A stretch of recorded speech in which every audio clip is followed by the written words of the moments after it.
What up, guys? We at it today in the basement garage. And that normally means one thing, is I'm down here working on engines.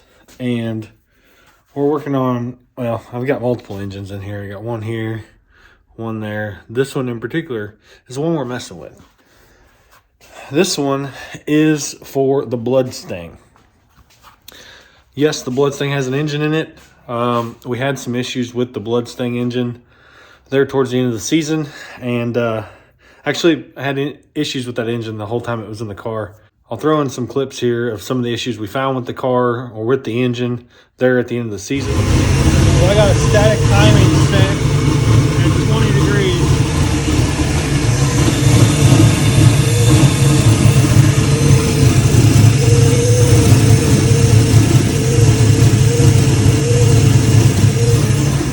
It's like showing like 65 degrees.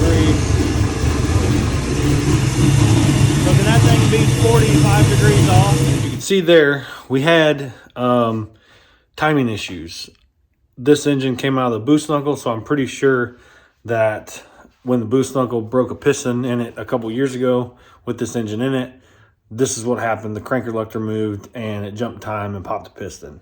With that being said, we pulled it out, put the 4.8 in it, then the 4.8 came out, and then we put the 5.3 in it. And that's what's in the truck right now is the 5.3. We put a piston in it, put it in the Mustang, and on startup, if you didn't remember seeing that, and it broke that rocker arm.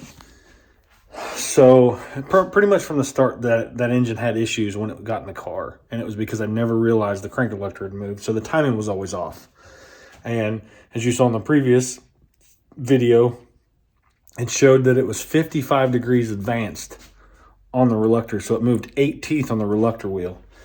How it didn't blow up after being in the Mustang, because we had it on the dyno. There was a dyno video of it. It made like 900 and some change or something, 800 or 900 or something on low boost. Then we were just shaking it down before we took it racing. We raced it twice, and I just happened to decide I wanted to check timing. So when I went through to verify timing, that's what I found. Oh, beat streets here. You're smoked. I'm hit. Bro, what do you think of that old beater? I think it's fucking sweet. It matches my fucking boots, bro. Oh, yeah, your new boot goofing. All right, so it's the next day. Eric showed up, and we got to talking last night. Old Beat Street is the one with the Malibu. He showed up last night and dropped off his engine, and we're getting ready to build a new one for that.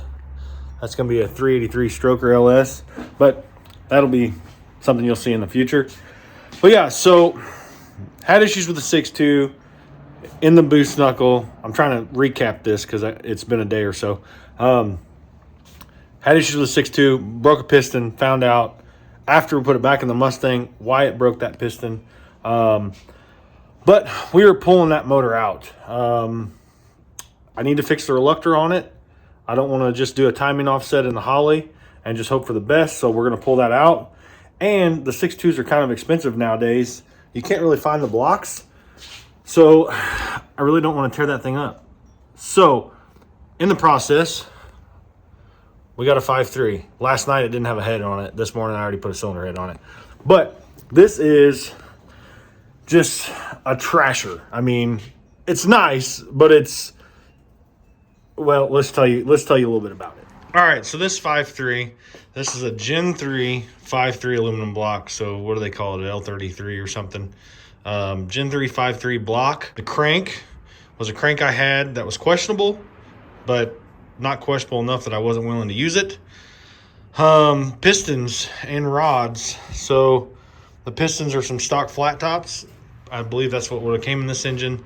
Those came out of the scrap bin at work. So got them cleaned up. Everything's good. 5 or 6 of the rods in this came from the Ranger motor when the Ranger blew up. Most of you might not know, but I had a Turbo LS Ranger that I built and I got rid of to get the Mustang. And my brother ended up with that. And then the motor blew up and we scrapped everything except for like 5 or 6 connecting rods. Are they straight? Sure, probably. And then I had a few miscellaneous rods of another engine, so they're kind of mixed match rods. The pistons are, I think, all matched. I don't know. I didn't measure any of it. It's fine. You know, it's just an SBE motor. Heads are some 243s I had. These are kind of questionable in themselves. And this, we're gonna try this out. We don't even know if this thing's gonna live or not. I did put a new timing chain on it and tensioner. Most people don't run the tensioners. I'm going to, just because it's got a Scoggin Dickey cam in it. I don't have the part number off the top of my head, but it's a 232, 236, 614 lift on like a 114 plus 2 LSA, I believe. The Scoggin Dickey cams are relatively cheap, so we ordered a bunch of parts through them for my work. So I was like, the hell with it, I want to try one of their cams. So it was like $100 cheaper than everybody else's cam, so we're gonna give that a shot. And went for, you know, pretty big cam, mainly because I want to spin the crap out of this. Got some old used head studs on it. These heads, like I said, questionable at best. All my valve spring install heights, you can't see them because they're upside down. Valve stem heights were all a little tall. I'm going to run it, mainly because I didn't want to tip a bunch of the valves, because these, I don't like already how close they sit to the retainer. So I'm just trying some stuff. Pretty much all the valve stem heights ended up being like 10 to 15 thousandths taller than spec. We're going to see what that does. If that causes a problem or not, I guess we'll find out. All my valve springs, these are all used valve springs I had that came out of a core at work. That I didn't spring test them or nothing. I mean, this thing is junkyard, backwoods, boogie.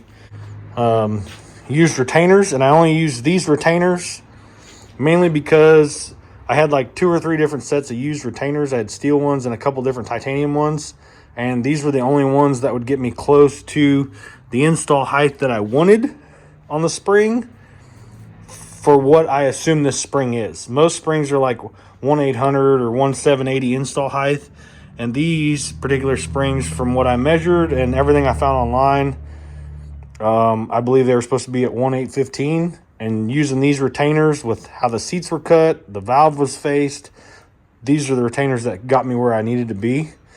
So it was just kind of a hodgepodge mix of parts. I did put new head gaskets on it. Give me some credit. There's a pack over there. I put new head gaskets on it. Here's one here. Don't worry, I didn't reuse them. I'm not a serial killer. Jeez. But yeah, so I got the other head in the shop. Let's go check it out, because you're gonna love this. All right, here's the other head. As you can see, it's got stock valves in it. Stock size, 2-inch, 155s. The valve seats have been cut. I lapped them all in. Everything looked okay. Good enough for what it's going in. I serviced them, built them. As you can tell, this one here has chewed up some stuff. I had to weld a little bit down here and a little bit over here, and then I just tried to smooth out some of the imperfections in it. But that was a freebie head that somebody didn't want to use, and I honestly was going to throw it away, but I couldn't find one 243 head, so I just said the hell with it. I did some welding on it and tried to clean it up. Most people probably wouldn't use this. We're gonna give it a shot. I'm gonna put this on, so this is number 1 and not number 7. You know, the way it's gonna face on the motor. This is gonna be the driver's side head, so this is number 1. Mainly because I don't know, there's a possibility these seats could fall out. This thing chewed up so much crap, so I didn't want to put it on 7 when I know 7 and 8 are always problem cylinders. So I was like, we'll just build this one and put this on number 1. So this is gonna be the driver's side cylinder head. And like I said, it's got used valve springs and retainers. Yeah, I mean, this is a total shot in the dark. But we're going to get this thing put on, and then we're going to start pulling the 6.2 out of the car, because we have a track rental coming up in about a month. So I need to get the 6.2 or the 6.2 pulled, the 5.3 completely assembled, swap all the miscellaneous parts, and then drop that down in there and hopefully get it started running. I might try and put it on the dyno. I don't know yet, but we'll figure that out after we get the motor in it. But like I said, I'm gonna get this put together, and then we'll get to ripping the 6.2 out. All right, so we got the little 5.3 all buttoned up, got the heads on it. Got a couple other things we got to do to it to get it ready to go in the car. So we'll need to put covers on it, front cover, rear cover, oil pan, all that stuff before we put it in the car. I ordered some new rocker arms for it. We're gonna try something out on these. I've never used these rocker arms before, but when they come in, I'll show you what they look like, what they are, where they're from. As you can see, we got the new intake sitting on top of it. And with this new intake, like I said, we had to run the 1/2-inch spacers because this is rectangle port and this is a cathedral port engine. So intake looks pretty big on there, but I don't hate it. You know, that's another 1/2 inch worth of runner length. So cool, and, you know, that's a win. I am gonna pull the elbow off the top of it because I want to see, once I get this thing kind of bolted down, I want to see kind of where the runner alignment is. That's the good thing about having this style intake. You can get down inside there and see. And worst case, if we wanted to port or do anything on it, this is a split intake, so you just unbolt one side of it, leave one side of it bolted up. You could mark everything and then set it up for porting. So that's pretty cool. But with that being said,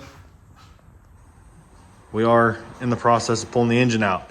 I wasn't going to video, obviously, you just saw in one of the last clips that everything was still on the engine.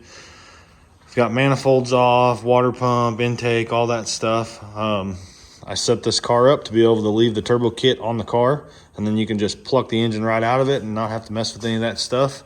So definitely going to make it a lot easier to drop this engine down in it. But for now, that's going to do it for this video. Just a update on the Mustang and to kind of show you what's coming for that.